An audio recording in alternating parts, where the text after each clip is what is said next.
Bismillahirrahmanirrahim. Assalamualaikum warahmatullahi wabarakatuh. Pemirsa Salam TV program Bebas Hutang hadir kembali di hadapan Anda, dan tentunya di episode spesial kali ini sahabat muslim masih dari Aceh, tepatnya di Aceh Tengah, Takengon.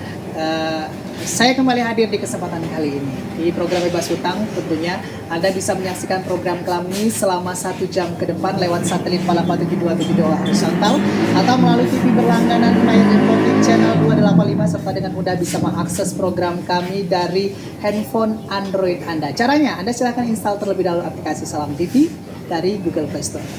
Baik, dari Cafe Hitam Putih yang terletak di Aceh Tengah, Takengon. Tentunya sahabat muslim, di kesempatan kali ini dalam program Bebas Hutang ada tema yang akan kita bahas seperti biasa, dan seperti biasa saya juga didampingi oleh narasumber yang sudah hadir di kesempatan kali ini. Ada narasumber tetap, kemudian juga ada narasumber tamu kita di kesempatan kali ini. Langsung saja kita sapa beliau. Sudah ada hadir 2 orang di hadapan atau di samping kiri saya. Ada Bapak Abu. Assalamualaikum Pak Abu. Waalaikumsalam warahmatullahi Narasumber tetap wabarakatuh. kita ya. Apa kabar hari ini Pak? Alhamdulillah sehat walafiat. Alhamdulillah sehat walafiat. Dan ada narasumber tamu kita, ini beliau dari Aceh. Banda Aceh. Oh, dari mana Aceh ya? Jadi bergabung bersama kita di kesempatan kali ini ada Bang Sades. Bang Sades panggilannya ya. Ini beliau merupakan apa nih? Seorang Pengusaha properti. pengusaha properti, dan tema kita tidak jauh-jauh nih soal properti ya.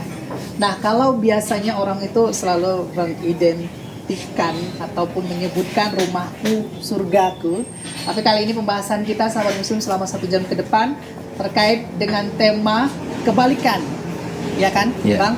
Yaitu rumahku nerakaku. Wah, ini serem ini ya. Mengalahkan judul-judul sinetron dari TV sebelah. Yang pastinya juga ini cukup serius harus kita bahas. Kenapa? Karena sepertinya ya orang sudah mulai banyak nih terjerat dengan rumah impian yang nyatanya malah sebenarnya bisa jadi neraka. Tapi kira-kira seperti apa ya sahabat muslim? Maksud dari tema kita ini mungkin Pak Abu bisa jelaskan sedikit Pak maksudnya. Ya, berkaitan dengan profesi Bang Sades adalah di bidang properti. Oke. Yang selama ini kita tahu, kalau misalnya kita mau memiliki sebuah rumah, rumah idaman, rumah impian, padahal uang kita belum cukup. Oke. Maka akhirnya kita harus menggunakan jasa pihak ketiga, baik itu lembaga keuangan, terutama si abang yang kebanyakan. Nah, selalu kita sampaikan kalau hal ini terjadi, maka apa yang selama ini pepatah katakan baiti jannati, rumahku surgaku, bisa-bisa menjadi kebalikan. Menjadi rumahku nerakaku. Ya. Apa sebabnya? Mungkin nanti bisa dengarkan cerita dari Bang Sadis. Oke. Yang pasti ini tidak jauh-jauh dari soal hutang dan riba, gitu ya. Kenapa akhirnya menjadi rumahku nerakaku? Begitu ya Bang ya. Baik. Rumah ini kan kebutuhan premier, ya kan? Semua orang pasti ingin punya rumah. Berapapun ataupun apapun bentuknya, dengan kondisi apapun orang pasti ingin punya rumah. Bang Sades, kita bicara dulu soal secara umum nih pandangan Bang Sades. Orang ingin punya rumah, idealnya itu rumah yang seperti apa yang sebenarnya gitu dibutuhkan oleh masyarakat atau orang-orang gitu. Ya. Pada umumnya memang masyarakat tuh menginginkan rumah itu standarnya standar layak ya. Artinya layak itu untuk zaman sekarang itu kan rumah itu minimal walaupun kecil tapi kamarnya cukup. Kalau misalnya punya anak 2 ya kamarnya minimal 3, berarti orang tua 1, anaknya 2, ya kan. Nah, tapi untuk standar kelayakan itu untuk zaman sekarang ini kan standar rumah seperti itu kan lumayan besar. Nah, biayanya cukup besar lah kosnya. Apalagi keinginannya selalu di kota nih. Karena dari pengalaman yang sudah mereka tuh yang menginginkan pembelian rumah itu kalau bisa di pusat kegiatan pusat kota. Artinya strategis. Iya, manapun betul. nanti gampang gitu ya. Mudah. Oke. Nah, sehingga kan semakin keinginan tadi, semakin keinginan yang sangat tinggi itu tadi ya membutuhkan kos yang sangat tinggi kan.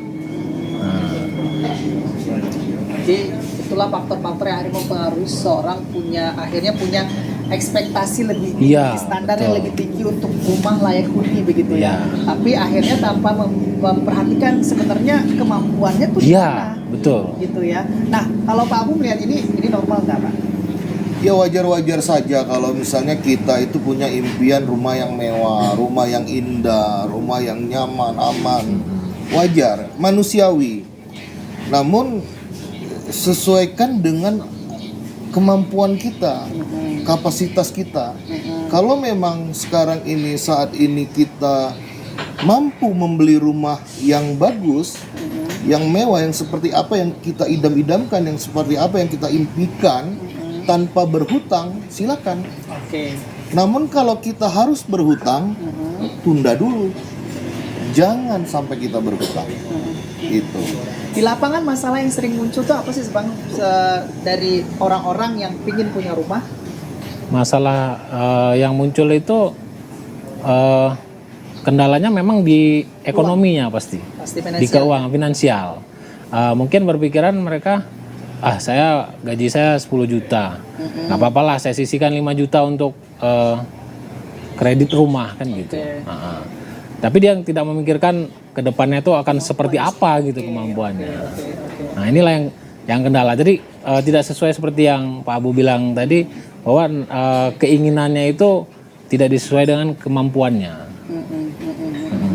Dan ini akhirnya memiculah akhirnya orang berani mengambil kredit Iya. gitu ya. Kemudian juga untuk memenuhi ternyata kebutuhan, apalagi mengangsur itu awalnya mungkin mikirnya gampang. Iya, gitu betul. ya.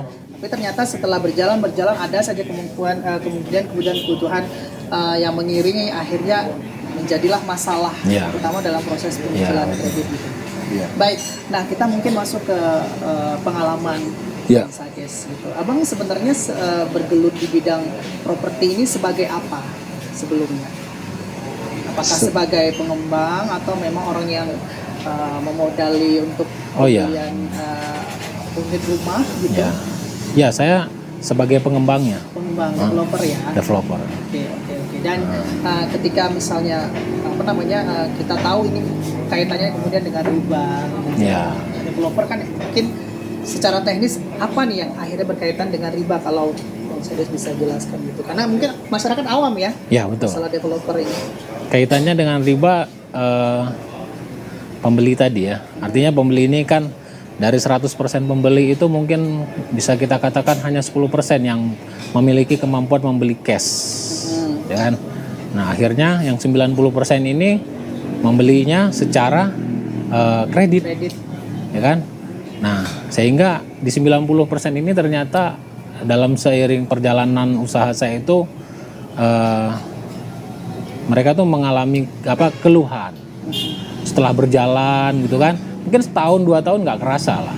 Tahun ketiga tuh udah mulai kepalanya pusing, karena mungkin anak tambah, ya kan, sehingga kebutuhannya tambah tinggi nih. Tadinya yang gajinya katakanlah gajinya 10 juta, dia menyicil 3 juta masih sanggup. Ternyata seiring kehidupannya, pertambahan biaya beban kehidupnya tambah besar, sehingga lama-lama dia udah habis nih gajinya, udah nggak ada lagi, udah bahkan minus bisa. Nah, ini yang terjadi. Nah, sehingga macetnya mereka ini, kredit mereka ini kan sebuah keluhan, sehingga kadang-kadang mereka dapat laporan nih dari pihak lembaga yang membiayai itu melaporkan kepada saya bahwa ini nasabah yang saya bawa dulu itu macet kreditnya gitu. Gimana ini gitu. Nah, jadi kan akhirnya kan saya merasa disitulah saya mulai merasa bahwa merasa bahwa ternyata ini kayaknya nggak benar nih. Gitu, ya. Oke, kita tahan dulu cerita dari Bang Sades. Pak Abu, Nah, di sini kan ada kaitannya dengan developer ya, pengembang yang kemudian akhirnya ada kaitannya dengan riba yang mana ini bisa dikatakan yang ada kaitannya antara nasabah kemudian ataupun yang melakukan kredit ke bank, kemudian di tengahnya ada developer. Ya. Ya, dari Pak Abu sendiri mungkin ada tanggapan Pak. Sebenarnya di sini letak developer itu memang apakah benar-benar berpengaruh terhadap riba? Maksudnya di mana sih letak ribanya gitu? Ya sebenarnya kalau developer kan dia jual beli ya.